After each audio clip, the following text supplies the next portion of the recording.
Terang aja lu. Kalau ditarget kaum globalis dan negara pendukung globalis, lu pastilah ditarget sama pejabat yang negaranya diokupansi sama globalis. Lu Westphalian sih, udah gitu lu terang-terangan lagi ambil posisi tersebut. Itu adalah kalimat dari guru besar filsafat kampus kenamaan di Jawa Tengah ketika berkomentar tentang akun YouTube Bosman yang dibungkam. Ternyata alhamdulillah balik lagi dengan persyaratan yang ketat. Sahabat tahu apa itu Westphalian? Istilah bagi orang atau pemimpin yang mengambil aliran nasionalis seperti Bung Karno misalnya, tokoh di Indonesia. Westphalian itu muasal lahirnya sistem demokrasi. Westphalian anti monarki atau anti kerajaan atau elitis, di mana sampai sekarang kaum nasionalis memang anti elitis berkuasa mutlak atau anti segelintir manusia mengendalikan seluruh sisa manusia hajat hidupnya. Westphalia Treaty atau Perjanjian Westphalia di sebuah tempat saat ini adalah wilayah Jerman di abad 17. Tahun 1648 perjanjian tersebut. Perjanjian ini adalah hasil kongres diplomatik besar sehingga menciptakan sistem tatanan politik baru di Eropa Tengah yang kelak disebut sebagai kedaulatan Westphalen.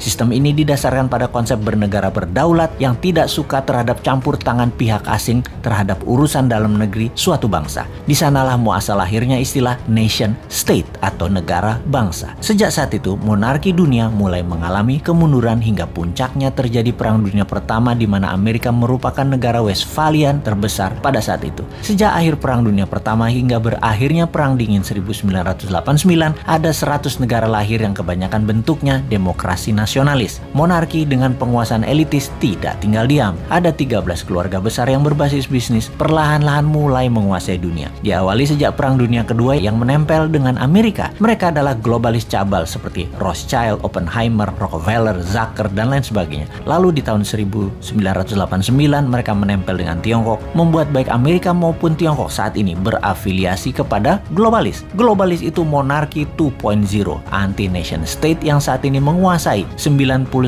data manusia kaum globalis itu. Bagi globalis cabal, mereka tidak mengenal istilah negara atau bangsa lagi. Bagi globalis, yang penting adalah nomor kependudukan dan nomor sertifikat. Kontrol dan monitor seluruh data umat manusia adalah tujuan mereka. Kita, kaum New Mind, menentang keras dan sangat berlawanan dengan pemahaman globalis cabal di mana kita adalah kaum patriotis nasionalis. Ini kita deklarasikan berkali-kali. Inilah yang membuat sosmed YouTube Bosman harus dibungkam karena jangan-jangan memang pejabat 20 tahun terakhir Indonesia merupakan kaki tangan globalis atau terkena pemahaman globalis. Termasuk oposisinya. Ide nasionalis dibangkitkan oleh New Mind ini sesungguhnya dan sungguh ini menjadi ancaman. Bener deh, oleh globalis, nation wealth, sebuah wilayah untuk kekayaan rakyat bisa diambil oleh mereka dengan atas nama world wealth, kekayaan dunia untuk dunia. Padahal kekayaan aset suatu negara ya milik rakyatnya seharusnya. Itu kalau rakyatnya pinter dan mentalnya nasionalis. Kalau rakyatnya dibodohin, rakyatnya melihat aset negara diambil asing yang didukung pejabatnya, dikatakan bener aja tuh tindakannya. Ya rapopo juga. Kenapa bisa sebodoh itu rakyatnya seperti negara tetangga? Karena kuatnya narasi propaganda yang dijaga ribuan buzzer. Dan itu solusi oleh mereka. Sungguh, bagi globalis, mereka harus pegang kekuasaan, mengontrol dan memonitor seluruh dunia, sementara mereka hanya segelintir 0,1% manusia. Aslinya tuh cabalis tidak peduli di Afrika mau banyak orang mati, di Timur Tengah banyak orang mati, Taliban, Al-Qaeda, ISIS bunuh orang banyak, mana mereka peduli. Kalau perlu mereka biayai, termasuk membeli opiumnya Taliban. Mereka hanya peduli pada kekayaan dan kekuasaan alam monarki kembali lagi berkuasa. Rakyatnya susah di ujung-ujung, mati sekalipun mereka nggak pikirin, nggak peduli. Orang mati jutaan sama virus nggak peduli. Globalis itu yang penting dapat nomor sertifikat penduduk manusia dengan paksa menggunakan sistem sebuah pemerintahan yang taat pada mereka. Beda dengan kaum nasionalis yang akan meratakan kesempatan, menyamakan peluang untuk seluruh rakyat berbasis meritokrasi pejabatnya. Siapa yang berprestasi,